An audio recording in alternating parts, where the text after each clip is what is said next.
Hello students and parents, welcome back to Daily Learn Academy channel. நம்ம வந்து பாத்தீங்கன்னா நிறைய காலேஜோட கட் ஆஃப் டீடைல்ஸ் பார்த்துட்டு வரோம். அந்த வகையில் நம்ம இன்னைக்கு பார்க்கக்கூடிய காலேஜ் வந்து பாத்தீங்க அப்படின்னா கொங்கு இன்ஜினியரிங் காலேஜ். இது ஒரு அட்டானமஸ் காலேஜுங்க. ஈரோடு ரீஜனில் இருக்கக்கூடிய மிகப்பெரிய ஒரு முக்கியமான காலேஜ்னு கூட சொல்லலாம். இந்த காலேஜோட 2024 கட் ஆஃப் டீடைல்ஸ் என்ன அப்படிங்கறத இந்த வீடியோல பார்க்க போறோம். அதுக்கு முன்னாடி அதாவது கவுன்சிலிங் கோட் சொல்லப்படுற இந்த காலேஜ் கோட் நோட் பண்ணி வச்சுக்கோங்க.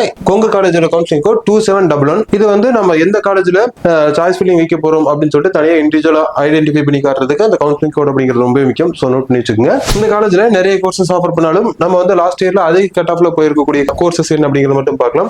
அந்த ஃபர்ஸ்ட் கோர்ஸ் வந்து பாத்தீங்கன்னா ஏஐடிஎஸ் சொல்லப்படுற artificial intelligence and data science. இந்த கோர்ஸ் ஓபன் கேட்டகரியில 181.5க்கும், பிசிக்கு 178க்கும், பிசிஎம்க்கு 173.5க்கும், எம்பிசிக்கு 174க்கும், எஸ்சிக்கு 129க்கும், எஸ்சிஏக்கு 117.5க்கும் கிடைச்சிருக்குங்க.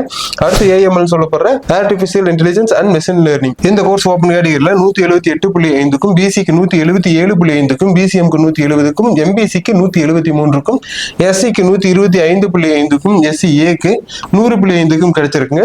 அடுத்த பார்க்க போற கோர்ஸ் வந்து பாத்தீங்கன்னா கம்ப்யூட்டர் சயின்ஸ் அண்ட் டிசைனிங். இந்த கோர்ஸ் வந்து பாத்தீங்கன்னா ஓபன் கேட்டகரியில 177.5க்கும், பிசிக்கு 175.5க்கும், பிசிஎம்க்கு 169.5க்கும், சேம் அதே எம்பிசிக்கு 169.5க்கும், தென் எஸ்சிக்கு 108.5க்கும், எஸ்சிஏக்கு 115க்கும் கிடைச்சிருக்குங்க. அடுத்து வந்து பாத்தீங்கன்னா கம்ப்யூட்டர் சயின்ஸ் அண்ட் இன்ஜினியரிங். இது இந்த கோர்ஸ் வந்து பாத்தீங்கன்னா அதிக ஸ்டூடெண்ட்ஸ் லைக் பண்ணி எடுக்கக்கூடிய ஒரு கோர்ஸ்னு சொல்லலாம். இந்த கோர்ஸ் ஓபன் கேட்டகரியில 185க்கும், பிசிக்கு 180.5க்கும், தென் பாத்தீங்கன்னா பிசிஎம்க்கு 172.5க்கும், எம்பிசிக்கு 176.5க்கும், எஸ்சிக்கு 135.5க்கும், எஸ்சிஏக்கு 117.5க்கும் கிடைச்சிருக்குங்க. அடுத்த இசின்னு சொல்லப்படுற எலக்ட்ரானிக்ஸ் அண்ட் கம்யூனிகேஷன் இன்ஜினியரிங். இதுவும் ஒரு முக்கியமான கோர்ஸ்னு சொல்லலாம். இந்த கோர்ஸ் ஓபன் கேட்டகரியில 182க்கும், பிசிக்கு 179க்கும், பிசிஎம்க்கு 173க்கும், எம்பிசிக்கு 173.5க்கும், எஸ்சிக்கு வந்து பாத்தீங்கன்னா 128.5க்கும், எஸ்சிஏக்கு 119.5க்கும், தென் ஃபைனலா எஸ்டிக்கு 133.5லையும் கிடைச்சிருக்குங்க.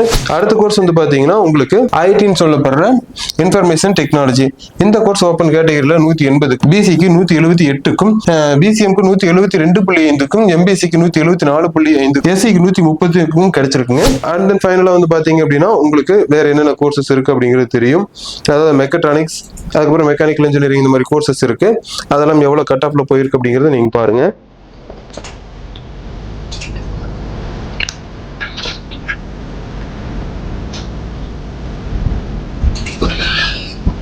இந்த காலேஜோட கட் ஆஃப் டீடைல் மட்டும் இல்ல ஸ்டூடெண்ட்ஸ், உங்களுக்கு வேற எந்த காலேஜோட கட் ஆஃப் டீடைல்ஸ் வேணாலும் தாராளமாக நீங்க எங்களுக்கு கால் பண்ணலாம். அது மட்டும் இல்லாம கவுன்சிலிங்ல உங்களுக்கு ஒரு அப்டேட்ஸ் தேவைப்படுது, கைடன்ஸ் தேவைப்படுது, எனக்கு எந்த காலேஜ் சாய்ஸ் ஃபில்லிங் வைக்க தெரியல, எனக்கு கொஞ்சம் கைடன்ஸ் தேவைப்படுது அப்படின்னு நீங்க நினைச்சாலும் தாராளமாக நீங்க எங்களுக்கு கால் பண்ணலாம். அண்ட் தென் ஃபைனலா உங்களுக்கு வந்து ஒரு காலேஜஸ்ல அட்மிஷன்ஸ் வேணும், மேனேஜ்மெண்ட் ஆர் கவர்மெண்ட் கோட்டா அப்படிங்கிற மாதிரி நீங்க நினைச்சாலும் எங்களுக்கு கால் பண்ணுங்க. நாங்க உங்களுக்கு அட்மிஷன்ஸ் பண்ணி தரோம். இந்த வீடியோ உங்களுக்கு யூஸ்ஃபுல்லாக இருக்குன்னு நினைக்கிறேன். ஸோ 12th படிக்கிற உங்களோட சன் அண்ட் டாட்டருக்கு, தென் உங்களோட ஃப்ரெண்ட்ஸ்க்கு வந்து ஷேர் பண்ணுங்க. தேங்க்யூ ஃபார் வாட்சிங்.